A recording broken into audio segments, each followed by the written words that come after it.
औज़ुबिल्लाहि मिनश्शैतानिर्रजीम बिस्मिल्लाहिर्रहमानिर्रहीम अस्सलामु अलैकुम वरहमतुल्लाहि वबरकातुहू। Dear students, this class is for 8th and it is chapter number 3rd, synthetic fibers. इस पे हमने पहले भी बात की है। आज हम इसके जो इब्तिदाई 2-3 क्वेश्चंस है उनको सॉल्व करने की कोशिश करेंगे। तो जो पहला क्वेश्चन है इसमें, synthetic fibers, explain why some fibers are called synthetic। इसमें हमने ये एक्सप्लेनेशन देनी है, हमने ये इसको एक्सप्लेन करना है कि कुछ फाइबर्स है उनको हम सिंथेटिक क्यों कहते हैं। जी हाँ, जो कुछ फाइबर्स है उनको हम सिंथेटिक क्यों कहते हैं। तो इसका आंसर है, some fibres are called synthetic fibres because these are man-made fibers prepared by using chemicals. These are made of small units that join together to form long chains, and the examples are nylon, rayon, acrylic, polyester, etc. जी हाँ, some fibers are called synthetic fibers। कुछ fibres जिनको हम synthetic fibres बताते हैं, because these are man made fibres, क्योंकि ये इंसान के बनाए हुए फाइबर्स होते हैं, प्रिपेयर्ड बाय यूजिंग केमिकल्स। इनको बनाने के लिए हमें केमिकल्स की ज़रूरत होती है, या इनको हम लेबॉर्ट्रीज में प्रिपेयर करते हैं।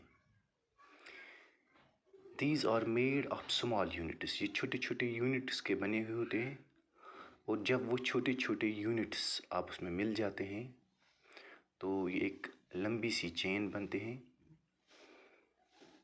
ये जो छोटे छोटे यूनिट्स इनको मोनोमर्स बोलते हैं। जब एक लंबी सी चेन बनती है तो इसको फिर पॉलीमर चेन हम कहते हैं। और इसकी एग्जांपल है नायलॉन।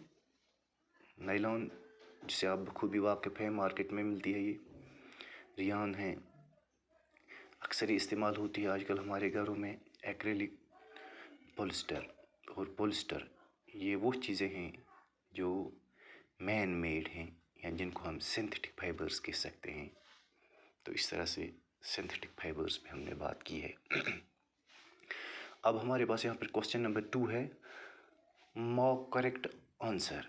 यहाँ पर जो करेक्ट आंसर है उसको हमने चूज़ करना है, इस पर हमने टिक मारना है।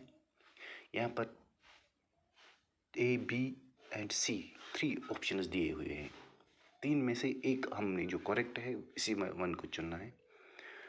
तो जो हमारी स्टेटमेंट है जिसके अगेंस्ट हमने उनमें से किसी एक को चुनना है, वो स्टेटमेंट इस तरह है, rayon is different from synthetic fibres because. जो रेयन है ये सिंथेटिक फाइबर्स से थोड़ा डिफरेंट है। इसका क्या मसला है, किस बिना पर इनको हम डिफरेंट कहेंगे। ए पार्ट, इट हैज़ ए सिलिक लाइक अपीयरेंस, ये दिखने में सिलिक जैसा लगता है, क्या ये सही है। It is obtained from would pulps, इसको हम लकड़ी के पल्प से हासिल करते हैं, क्या ये सही है। It's fibres can also be woven like those of natural fibres, या इसके फाइबर्स हम इसी तरह से बना सकते हैं जिस तरह नेचुरल फाइबर्स है। और इन तीनों में से करेक्ट ऑप्शन है, it is obtained from wood pulp, ये वुड पल्प से, इनसे हम रेयन हासिल करते हैं, तो इसलिए ये डिफरेंट है। इसलिए ये सिंथेटिक फाइबर्स उनसे हमें डिफरेंट नज़र आ रहा है। फिर उसके बाद तीसरा क्वेश्चन है, बहुत ही इंपॉर्टेंट क्वेश्चन है, fill in the blanks with appropriate words. 3 blanks हैं A, B एंड C, इनमें हमने करेक्ट वर्ड्स लगाने हैं। First one, synthetic fibres are also called डेटिश और डेटिश फाइबर्स। जो सिंथेटिक फाइबर्स है उनको हम और भी 2 नाम दे सकते हैं। First one is man made and second, या हम उसको कह सकते हैं आर्टिफिशियल। आर्टिफिशियल और मैन मेड का एक ही मतलब है, जिनको इंसान ने बनाया होता है इनको हम आर्टिफिशियल या मैन मेड कह सकते हैं। लिहाजा हम यहाँ पर लिखेंगे synthetic fibres are also called man made और artificial fibres. Second part, synthetic fibers are synthesized from raw materials called, जो सिंथेटिक मटेरियल्स है उनको हम तैयार करते हैं रॉ मटेरियल्स, उनको हम क्या कहते हैं, उनको हम पेट्रोकेमिकल्स बोलते हैं। यस, उनको हम पेट्रोकेमिकल्स बोलते हैं।